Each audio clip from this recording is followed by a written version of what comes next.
I'm making oven roasted cod today. So I have 2 fillets of cod. Underneath, I put some sliced onions. So there we go. First of all, we'll put some salt on it.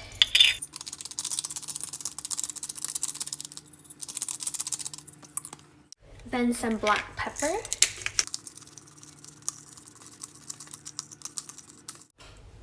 Then some mirin or rice wine.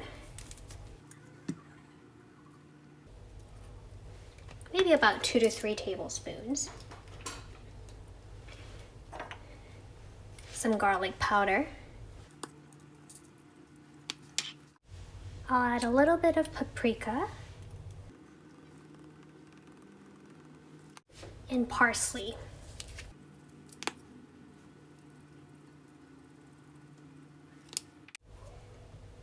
Then a little bit of lemon juice.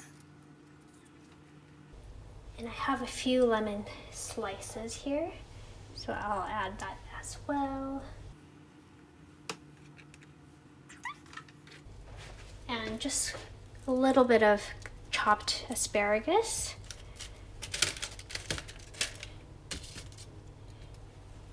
And then lastly, some olive oil.